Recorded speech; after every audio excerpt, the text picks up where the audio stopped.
Kita akan buka ibadah ini dengan doa. Saya mengundang dengan hormat kita bangkit berdiri. Dan mari kita bersatu di dalam doa. Segala pujian dan syukur kami ya Bapa, terima kasih untuk pagi hari ini Tuhan. Kami bisa bangun dan diberikan nafas yang baru semua karena kasih setia Tuhan. Dan karena kebaikan-Mu Tuhan. Biarkanlah Tuhan waktu kami duduk, waktu kami menaikkan pujian, mengangkat tangan, lawatan-Mu terjadi dalam kehidupan kami Tuhan. Hati kami dipulihkan, pikiran kami dicelikan, betapa baiknya Tuhan. Oleh karena itu kami datang penuh dengan ucapan syukur, kami rendahkan hati kami mohon ampun untuk setiap kesalahan kami. Sebagaimana kami mengampuni orang bersalah kepada kami. Terima kasih ya Bapa. Kiranya nama Tuhan dipermuliakan di tempat ini. Datanglah kerajaan-Mu dan jadilah kehendak-Mu di bumi seperti di surga. Di dalam nama Tuhan kami Yesus Kristus yang mengasihi Tuhan, mari sama-sama katakan amin. Boleh berikan tepuk tangan untuk Tuhan kita yang baik. Haleluya. Saya persilakan untuk duduk kembali. Mari kita mengambil saat teduh pada pagi hari ini. Mari kita renungkan kebaikan Tuhan dan kita mengucap syukur. Haleluya, haleluya, haleluya. Haleluya.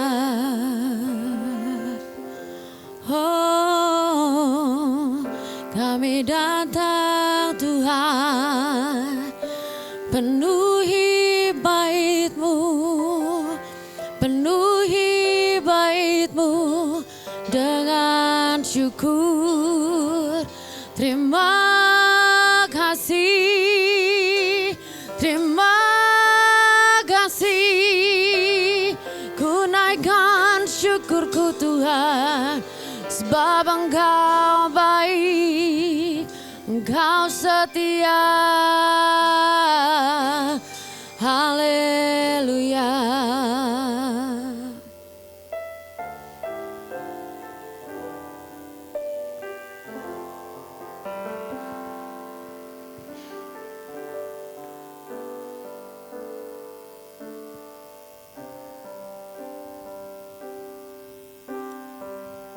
Oh yes, Kau Tuhan yang setia, Bapa yang mulia, kasih-Mu besar Tuhan, Kau pulihkan hidupku. Katakan, Kaulah harapanku, oh ya Tuhan, hidupku dalam-Mu. Terima kasih Tuhan, Kau selamatkan hidupku. Jemaat Tuhan katakan, dengan apakan ku, ya Tuhan, segala kebaikan-Mu, segenap hatiku menyembah-Mu Yesus, ku bersyukur. Sekali lagi mari angkat iman saudara, katakan Tuhan, dengan apakan ku balas,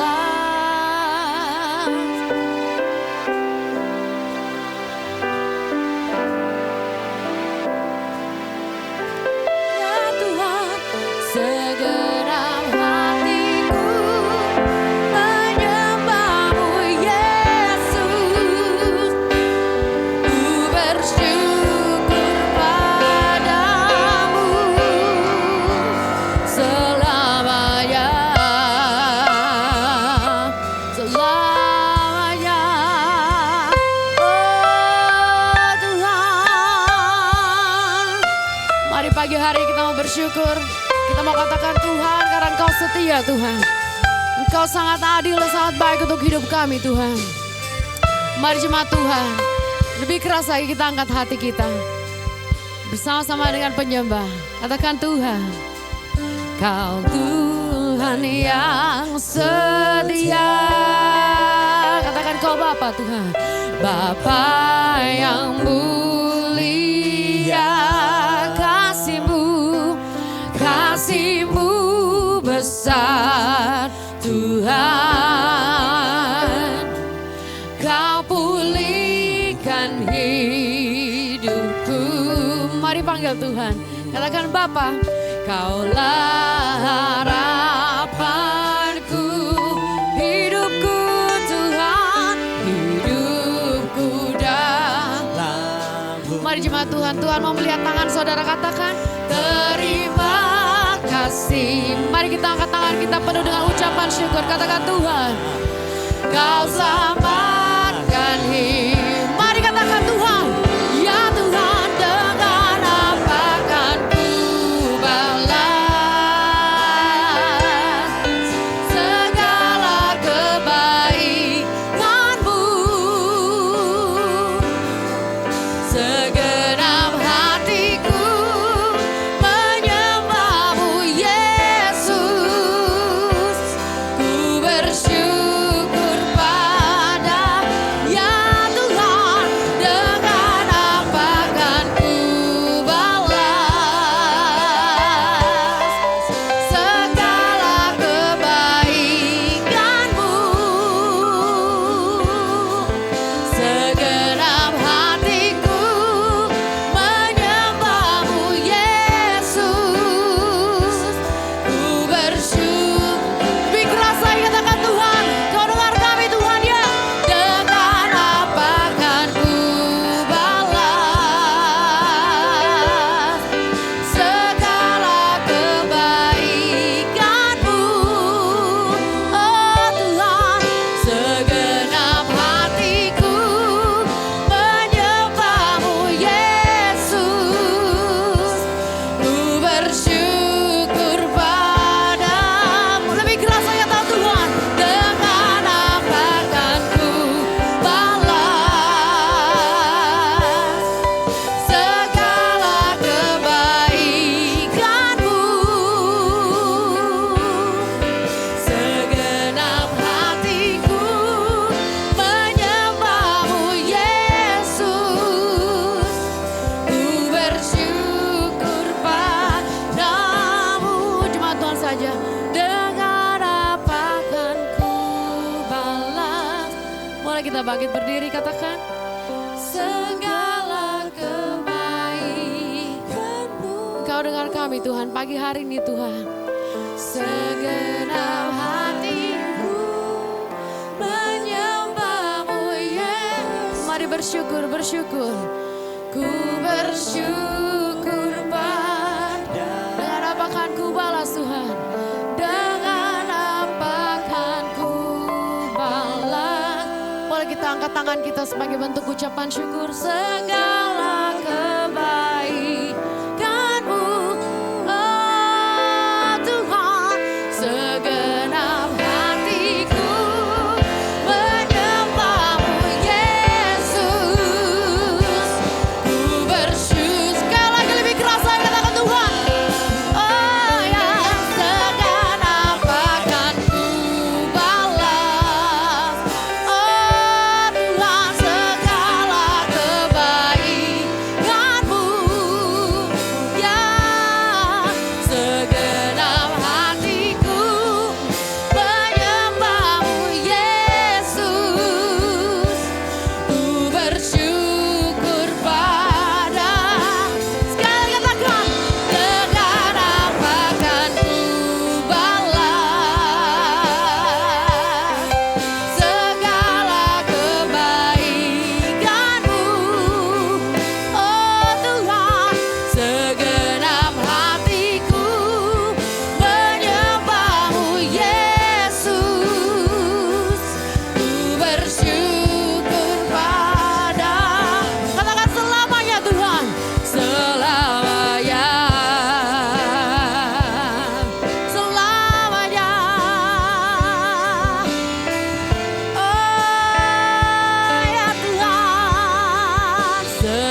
Bukan cuma kami pribadi, tapi anak, cucu, menantu, semuanya Tuhan rawat dengan baik. Karena kami tahu ada alasan yang harus terjawab lewat hidup kami. Tuntun kami untuk mengerti lewat firman-Mu sebentar lagi. Roh Kudus bantu kami. Terima kasih untuk segalanya, bahkan kami berterima kasih untuk gereja di tempat ini. Saatnya kami siap untuk memahami semuanya, dan doa ini kami naikkan di dalam nama Bapa, Putra dan Roh Kudus, di dalam nama Tuhan Yesus Kristus. Amin. Silakan duduk. Saya mau cerita tentang Putri Aryani. Kelompok milenial masuk American Got Talent. Sampai Simon lari ke panggung. Dia peluk Aryani, dia minta Aryani untuk nyanyi lagi. Pelajaran apa yang saya dapatkan dari kisah ini? Yang pertama, siapa di sini yang sudah punya anak? Angkat tangan. Para ayah, pimpin anakmu untuk menemukan pintunya. Amin. Dia nggak tahu pintunya di mana. Ini peran orang tua. Tolong pimpin anak-anakmu untuk menemukan pintu sukses dan kehidupannya. Dan yang kedua, saya belajar dari orang tuanya Aryani. Dia tidak pernah mengeluh. Dia bukan orang kaya. Cukup. Puasa itu berhenti mengeluh, berhenti mengomel, berhenti merasa kekurangan. Itu puasa sejati yang Tuhan mau. Amin. Saya orang gak pernah mengeluh. Pelajaran yang ketiga, beranilah merangkul kenyataan. Saya salut sama American Got Talent. Dia gak pernah melihat agama. Kalau berprestasi, dia diangkat. Amin. Anak-anak muda miliki kecerdasan spiritual. Hari ini Pak Pengki ingin mengajar kita apa? Gini. Sekarang ini semua orang mengalami ketidakseimbangan. Yang paling gampang, pemasukan sama pengeluaran, duitmu gak pernah seimbang kan? Coba tolong tanya, yang seimbang siapa? Kita tiap bulan terseok-seok, Bu. Saya juga kerja, saya berjuang untuk mencukupkan. Sebetulnya hidup saya enak kok, untuk diri saya sendiri kok. Tapi kalau saya tidak produktif, kesehatan saya anjlok, Bu. Saya tuh di rumah sendirian, di Jakarta sendirian. Ngepel, bikin nasi, cuci pakaian, nyetrika sendiri. Jadi beruntunglah orang yang dapat saya multi talent, Bu. Tapi sorry, saya sudah tidak pernah akan nikah lagi. Amin. Ya, saya orang tidak pernah mau mengeluh. Saya ketemu anak, cucu saya selalu tersenyum. Jadi semuanya dekat dengan saya. Saya ingin menjelaskan dua hal ya. Pertama, bagaimana kita bisa seimbang dalam ketidakseimbangan. Gampang kok cara saya khotbah. Yang pertama saya akan mengajar secara spiritualnya dulu. Paling 5 menit. Setelah itu saya akan mengajar sekulernya gimana. Jadi gabungkan keduanya. Baik, secara spiritual kita akan bangkit berdiri dulu ya. Tolong Yohana, Kejadian 2 ayat 8 sampai ayat 8 dan 15 ya. Selanjutnya Tuhan Allah membuat taman di Eden di sebelah timur. Disitulah ditempatkannya manusia yang dibentuknya itu. Ayat yang ke-15, Tuhan Allah mengambil manusia itu dan menempatkannya dalam Taman Eden untuk mengusahakan dan memelihara taman itu. Amin. Silakan duduk. Ini dulu mau saya jelasin. Yang saya mikirnya begini. Coba ayat ke-8, ayat ke-8. Selanjutnya Tuhan Allah membuat Taman Eden di sebelah timur. Disitulah ditempatkannya manusia yang dibentuknya. Terus ayat 15, perhatikan saudara. Tuhan Allah mengambil manusia itu dan menempatkan dalam Taman Eden. Saya mikir, jadi manusia ini dibentuk di mana, Bu? Manusia ini ternyata nggak diciptakan di dalam Taman Eden, Bu. Saya bukan seorang teolog ya, saya nggak tahu pasti, tapi dari kalimat ini Tuhan Allah mengambil manusia itu dan menempatkannya dalam Taman Eden. Berarti dia di luar Taman Eden loh, iya kan? Tapi ayat 8 tadi berkata, yang dibentuknya, saya suka. Jadi mungkin Taman Eden di sebelah timur, manusia di sebelah barat, ya Anda nggak usah mikir ini gila, itu biar Tuhan yang mikir. Ya, yang penting saya percaya. Kemudian ditempatkan. Ini rahasianya keberhasilan. Sebetulnya gini, saudara cari persoalan di masyarakat itu apa? Misalnya lagi krisis bawang merah, ya. Ini kan masalahnya masyarakat lagi butuh bawang merah. Saudara cari solusinya. Saudara ketemu, saudara jual. Duit enggak? Loh, hidup itu cuma gitu aja kok. Mencari persoalan di tengah masyarakat, saya coba cari solusinya, saya distribusi akan menghasilkan uang. Makanya saudara ini beli HP mahal-mahal, isinya chatting, isinya WA yang gak karu-karuan. Berdayakan HP-mu itu, amin. Ya, Anda cari duit beli HP buat gitu-gituan ngapain sih? Buat mutu proyek, buat mutu barang, buat mutu dagangan, itu saya salut. Bukan makan, difoto, dikirim ke teman-teman yang lapar. Itu kan jahat manusia Kristen begitu. Jangan lakukan itu. Ya, hidup ini harus produktif. Saya itu bersyukur loh. Saya ini bukan anak muda nih. Kadang-kadang saya merenung, saya ini udah tua banget ya. Cuma nggak kelihatan, itu aja Bu.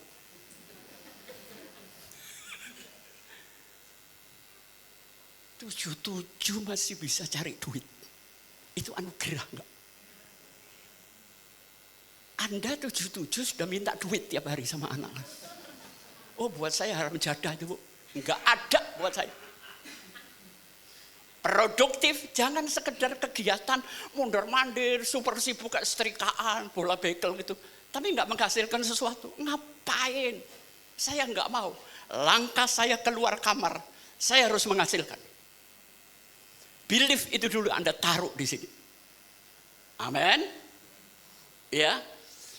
Jadi saudara ditempatkan di tengah keluarga. Saya ditempatkan di Surabaya. Jangan ngeluh, jangan kepingin jadi orang Jakarta. Saudara ditempatkan di gereja ini. Bukan karena Anda mau, tapi Tuhan yang menempatkan Anda di GBI Rem. Amin. Saya tidak akan pernah mau menjadi gembala atau punya gereja. Saya cuma melengkapi dan membantu gereja sebagai pembicara dengan visi mencerdaskan umat Tuhan. Saya kalau menjelang Natal gini, saya kadang-kadang bisa meneteskan air mata, Bu. 32 tahun, Sabtu Minggu atau hari Natal, saya tidak pernah bersama keluarga. Dengar baik-baik. Malam minggu Natal, saya tidak pernah bersama keluarga. Hidup saya secara totalitas saya berikan untuk gereja Tuhan. Ada yang menyalahkan saya terima. Tapi itu dedikasi saya. Jadi kalau Anda ada di GBI Rem, itu berarti Tuhan yang menempatkan. Oke? Tapi Di sini ada dua hal. Yang pertama, manusia yang dibentuknya itu. Jadi sebelum ditempatkan Anda sudah dibentuk. Atau yang kedua, setelah ditempatkan Anda dibentuk. Berarti Tuhan menempatkan Anda itu karena dia nganggur. Daripada saya buang. Manusia model gini nih. Saya taruh aja biar ramai di Taman Eden. Enggak. Tuhan punya alasan. Saya punya alasan untuk hidup saya. Saya tidak mau hidup dari impian orang lain. Saya tidak mau hidup karena omongan orang lain. Saya desain hidup saya menurut panggilan Tuhan. Dan disitulah saya menuai keberhasilan. Amin. Jangan ribut dengan kata orang. Orang juga belum tentu mikirin Anda kok. Anda cuma GR aja. Iya kan? Nanti apa kata orang? Ya mulut-mulut dia sendiri kok. Ribet amat. Hidup jangan takut untuk ditentang. Hidup jangan pernah takut untuk dicaci maki. Kalau itu panggilan Tuhan, lakukan. Dan Tuhan membuat Anda berhasil. Amin. Jadi secara spiritual, kita bisa bersyukur dengan keadaan kita.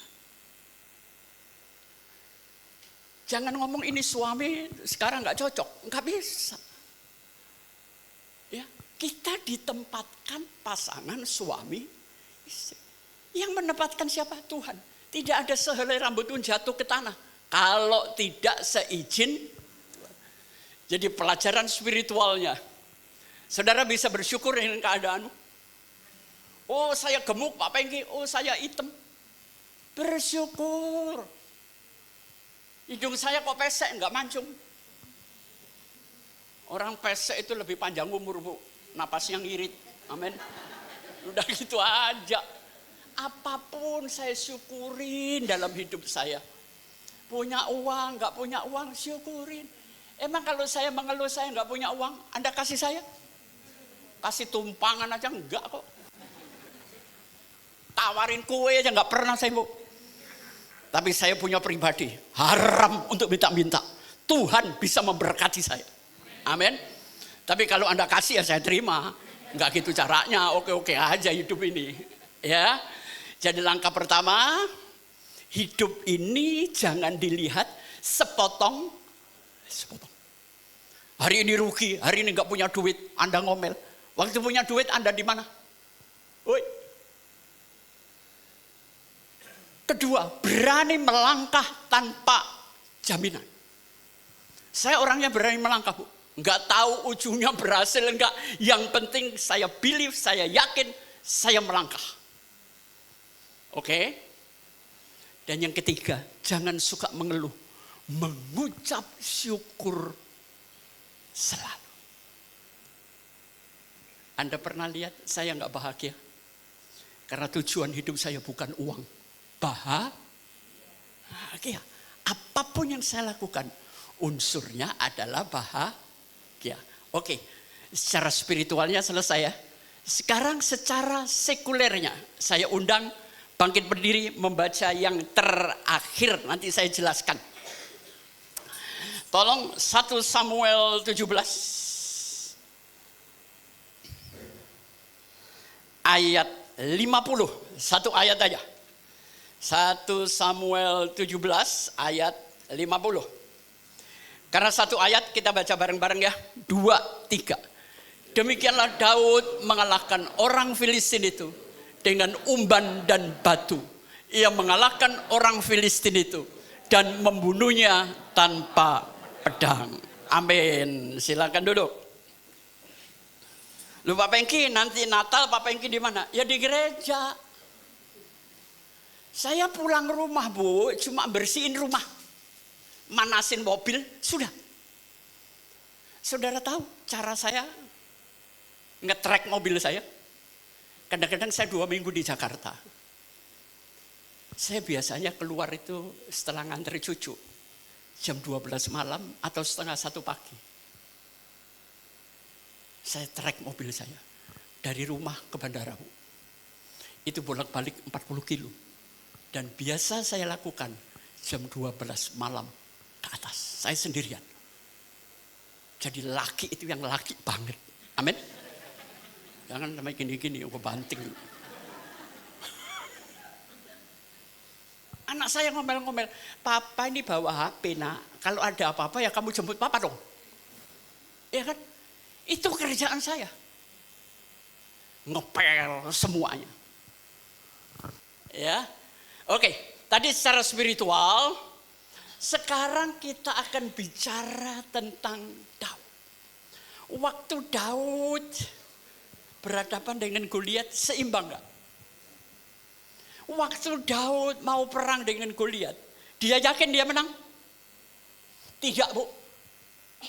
Dia enggak yakin. Dan belum tentu menang. Iya kan? Tapi di sini ada satu kalimat, Daud berlari. Ada semangat, ada antusias, ada belief yang membuat dia, Tuhan menyertaiku. Jangan hindari masalah. Ya. Nah, sebelum Daud berhadapan dengan Goliat, dia mengumpulkan batu dulu. Di sekeliling dia ada batu enggak? Ada kan? Tapi kenapa dia cari batu ke sungai? Kayak kurang kerjaan. Emang di padang pasir cari sungai gampang? Enggak. Gini ya, kenapa Daud tidak mau mengambil batu di padang pasir?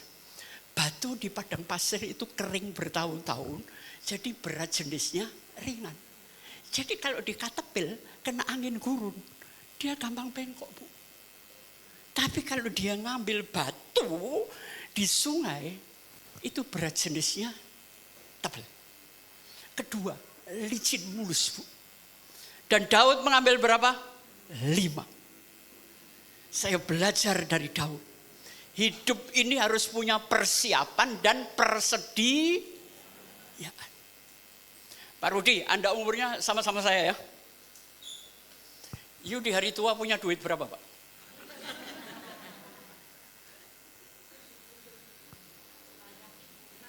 Berapa M?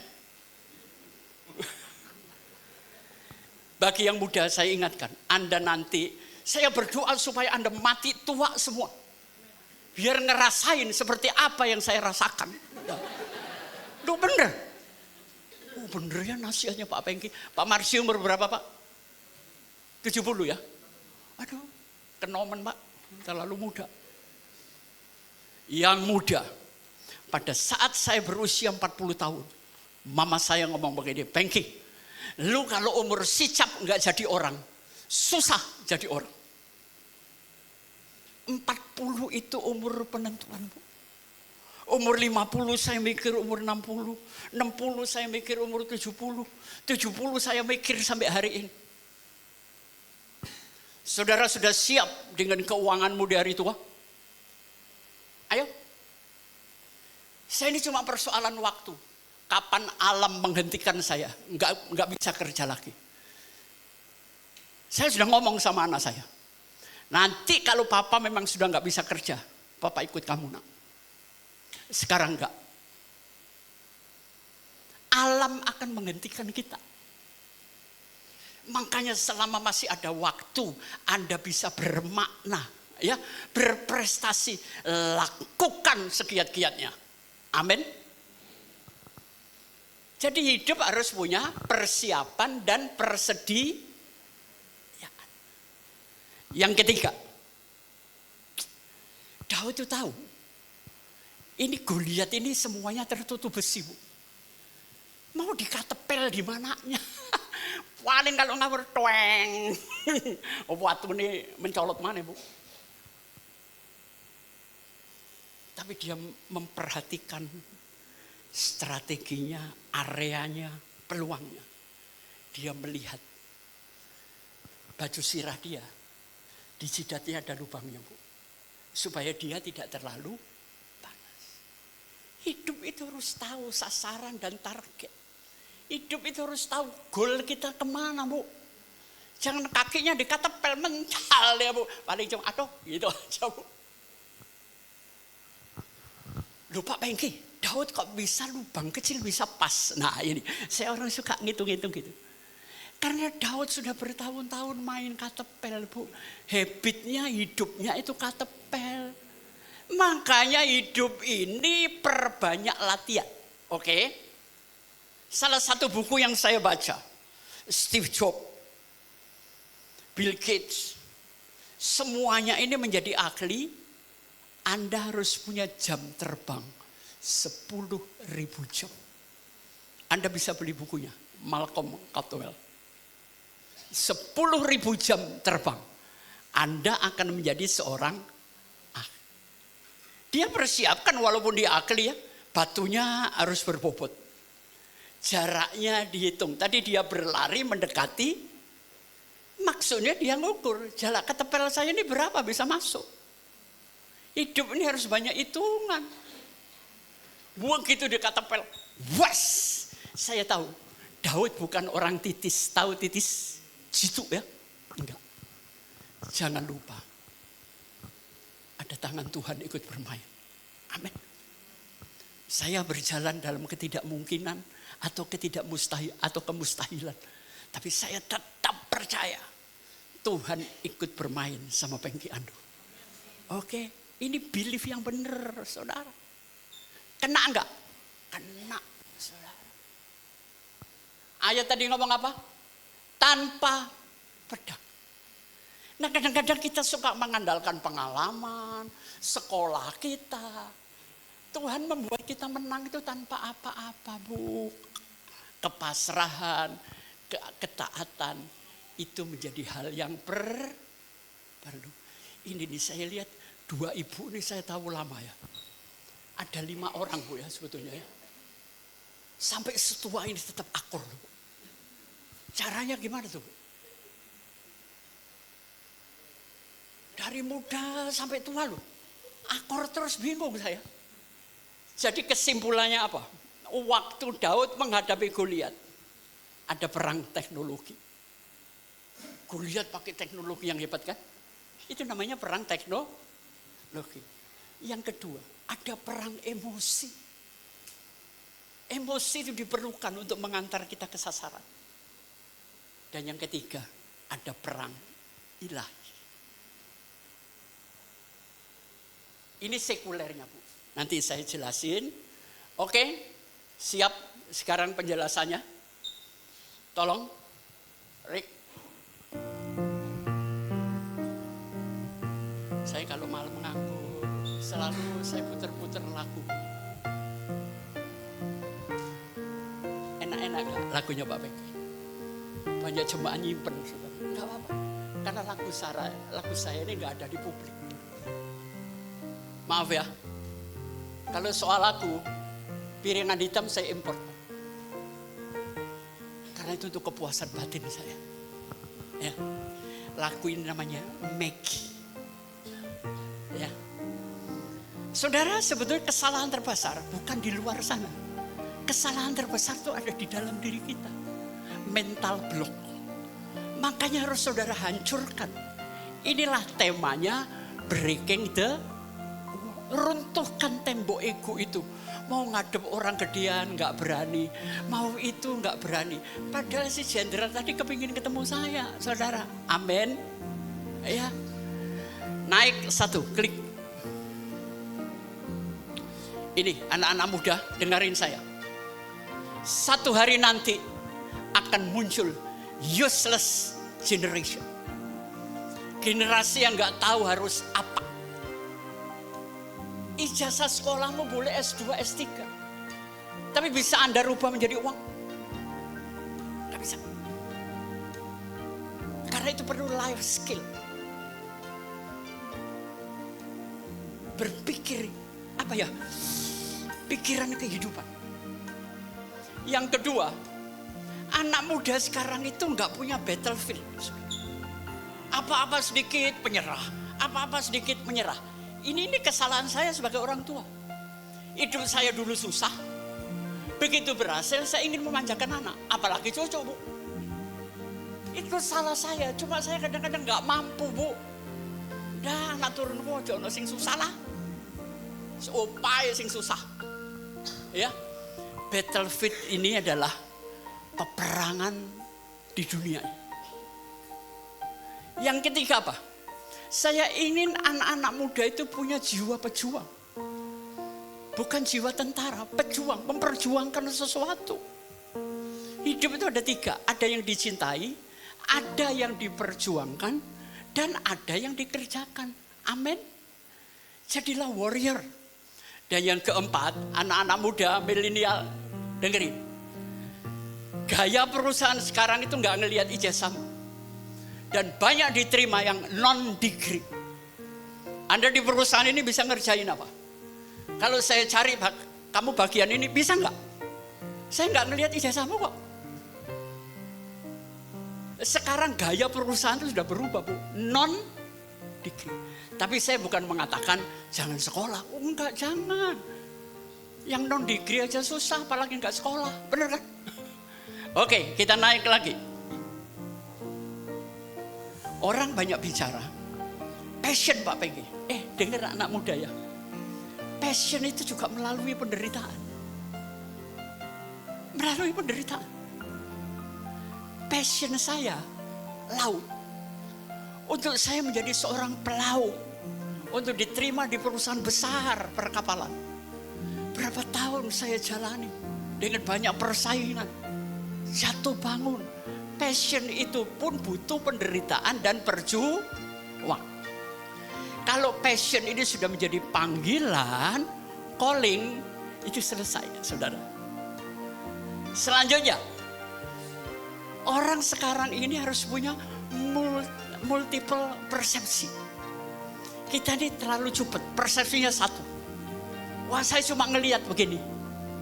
Hidup ini nggak ada yang putih hitam, hidup ini abu-abu. Kecuali kebenaran. Ya, jadi tolong dilihat. Nah, untuk bisa memiliki berbagai macam persepsi sudut pandang, Anda harus gemar membaca. Berapa kali saya teriak-teriak. Minggu ini saya beli 8 buku baru. Minggu ini aja. 1 bulan, minimum 10 sampai 15 buku saya harus belajar. Hambaku binasa karena kurang pengetahuan. Makanya jemaat saya itu pinter deh. Biar Pak Pengki yang beli buku, biar dia yang belajar. Setelah matang gua yang dengar. Itu kan gondol namanya.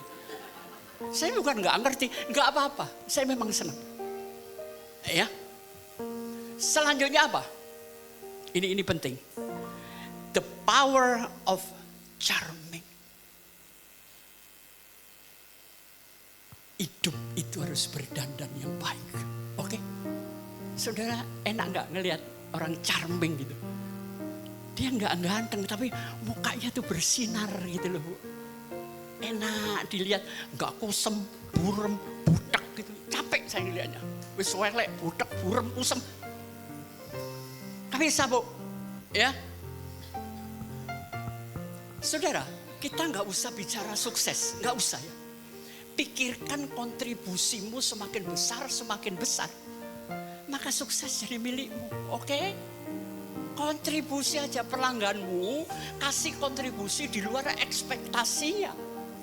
Dan saudara kan diberkati, ya. Sekarang nggak zaman perusahaan cuma menciptakan pelanggan puas. Tapi semua perusahaan butuh penggemar yang puas. Naik lagi, klik. Ini. Saya ini angkatan kolonial ya. Kalau ini kan angkatan milenial. Gimana kolonial bisa campur dengan milenial? Ini maaf yang tua-tua ya, maaf. Saya itu lebih tua dari Anda. Sekali lagi saya mohon maaf sebesar-besarnya di dalam nama Tuhan Yesus Kristus. Teman saya itu rata-rata 40-50 tahun. Soalnya kalau saya sudah dengan 60 ke atas, gimana jantungnya Pak Pengki? Kolesterol naik apa turun? Gua ngapok gitu terus. Kalau 40-50 kadang-kadang saya ngeroyor sama teman-teman muda. Arah jam 4 Oh bagus dia ceweknya ya. Nah gua demen gitu dong. Iya kan. Story of yesterday itu cirinya orang kemarin. Papa dulu nak, papa dulu. Gua sekarang butuh papa sekarang, gak papa dulu. Amin. Bertobat orang tua. Ya. Anak tuh gak usah dipaksa, ajar anak menyadari. Awareness itu penting. Ya. Kalau story of tomorrow ini anakmu muda. Jadi kalau saya ngomong sama angkatan 60, dulu Pak Bengki dulu, tuwek males. Tapi kalau anak muda, besok saya mau bikin ini, besok bikin, nah gua demen, gua bantu. Ya. Nah, antara story of yesterday dan story of tomorrow, kita harus membuat kolaborasi, sinergi. Saya nggak bisa buat ini, Bu. Saya cuma bikin konsep kok. Yang buatin anak-anak muda, saya punya tim sendiri. Ya. Saudara pikir, Pak Bengki jago teknik. Ya memang jago, tapi enggak jago-jago banget lah. Ya. Nah, dari kolaborasi kemudian terjadi perubahan. Ya. Oke, naik lagi. Kita mau selesai Bapak Ibu. Ini skill yang harus dimiliki anak-anak muda dan juga orang tua. Yang pertama apa? Soft skill. Attitude, kepribadian, cara kita ngomong, etika, sopan santun. Ya. Yang kedua apa? Hard skill. Saudara akademisi, saudara insinyur, saudara orang hebat, ya, dokter, apalah, ITB, ITS. Tapi yang penting dua ini saudara, life skill. Temukan persoalan di masyarakat, kasih solusinya, distribusi, duit gede. Amin. Gampang gak? Gampang. Ya gampang angel gampang Bu. Sekarang life skill ini kalau mau bertahan sampai nanti harus ada future skill. Berpikir ke depan.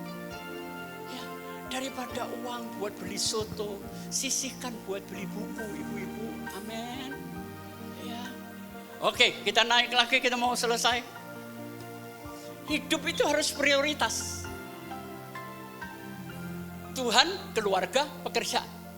Ya, kalau pandangan saya keluarga dulu, ya. Kalau keluarga ini saya cinta Tuhan, pekerjaan saya cinta Tuhan, dia naik ke atas, dia makin dekat ke Tuhan. Jangan, yang penting Tuhan dulu, terus nggak kerja, melarat Bu. Jujur aja, saya demen duit Bu, tapi saya nggak gila uang. Amin. Kenapa Pak Bengki tetap kerja? Ya siapa yang mau kasih duit saya bro? Ya, malah duit saya bagi-bagikan terus Bu. Kantong saya juga makin tipis sekarang. Ya. Oke, naik lagi. Prioritas ini penting dalam hidup. Nah, inilah charm personality. Ingin jadi orang menarik? Ya. Cantik itu bukan karena face-mu cantik. Ya. Nah, supaya kita kelihatan charming, ya. Pertama, Anda harus bisa menerima dirimu sendiri. Dan terima orang lain apa adanya. Yang kedua, berikan apresiasi. Ketemu siapapun puji aja Bu. Emang rugi muji orang? Enggak rugi. Tapi Anda akan disukai oleh banyak orang. Ya. Dan yang ketiga, Anda jangan menentang dulu, setujui dulu, baru nanti approval, kasih alasan. Gampang kan bergaul? Ya, oke, kita naik lagi. Masalah dan solusi. Cari kebutuhan yang terbanyak apa, kemudian pilih solusinya, dan itu memberikan manfaat, itu terciptanya kontribusi. Saudara untung loh, ada Pak Bengki. Kalau enggak yuk belajar gini bayarnya mahal. Oke? Saya enggak mau tahu itu pendeta humanis kurang Roh Kudus preketek. Yang penting jemaat gua pinter, bisa cari duit, makmur, sejahtera. Titik. Jangan cuma di khotbah aja, Tuhan melulu. Saya bukan mengecilkan Tuhan. Tapi yuk kalau nggak ada duit imanmu goyang nggak? Pernikahanmu goyang nggak? Goyang, yang waras-waras saja mikir itu. Oke, kita naik lagi. Sekarang bukan zamannya eksploitasi, manfaati itu. Sekarang zamannya eksplorasi, cari hal-hal baru. Nah itu namanya riset. Saya itu selalu riset dengan teman-teman, Bu. Riset ini menghasilkan apa? Menghasilkan prediksi. Gimana sih 2 tahun lagi? Nah, waktu kita riset dengan teman-teman, saya punya pengertian baru. Dan kemudian kita bersama tim ini mengadakan evaluasi. Ya. Naik lagi, klik mau selesai. Oh ya, tinggal satu. Setiap orang harus memiliki ini. Bagaimana menjual diri dengan cara terbaik. Anda itu menghasilkan apa sih bagi orang lain? Coba dibikin. Produk Anda terhadap keluarga apa? Produk Anda terhadap perusahaan apa? Karena orang membutuhkan produk Anda. Amin. Kalau engkau baju merah ini, Cici sebenarnya istrinya ya.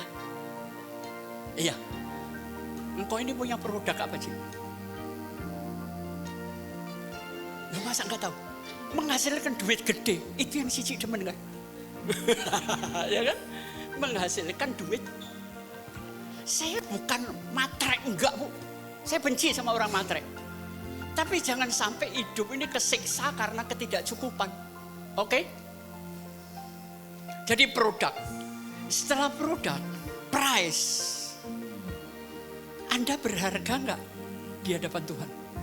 Anda berharga enggak di hadapan orang lain? Itu price. Yang ketiga apa? Place. Cara kita menempatkan diri. Cara kita membawa diri. Baru keempat, bangun brand image. Promosikan. Saudara tahu, teman saya perempuan hebat. Dia seminar apa aja ikut. Gak ada orang nanya, dia berdiri nanya Bu. Sampai saya kesel. Kamu orang kerjaan ya? Pokoknya ada berdiri, satu seminar bisa berdiri 5-6 kali Bu. Oh Peggy, kalau saya berdiri kan orang lihat saya. Oh gundul, pinter hari ini. Itu cara dia mempromosikan di tengah seminar. Orang kan kesel, ngapain saya berdiri terus? Tapi nanti nanya, ibu siapa? Itu salah satu trik Bu ya. Oke, setelah itu apa? People. Lingkunganmu, temanmu itu siapa aja. Ya. Dan kemudian jangan lupa, Tuhan itu berproses. Kalau 6 ini Anda lalui, maka terakhir physical evidence. Pembuktian akan terjadi. Siapa Anda? Amin. Dan kita akhiri, klik. Kayaknya selesai kok. Masih ada lagi. Kita semua bicara Tuhan kan? Tuhan itu tidak langsung harta. Tuhan akan membentuk Anda menjadi manusia berharga. Kalau sudah berharga, maka Anda akan memperoleh hasil. Dan kalau harga dan hasil ini menyatu, maka Tuhan akan memberkati dengan harta. Harta itu ada 2, ada tangible dan intangible. Yang kelihatan dan tidak kelihatan. Ada harta yang namanya bahagia. Oke? Dan yang terakhir kayaknya selesai. Ya. Tuhan memberkati. Amin. Ya.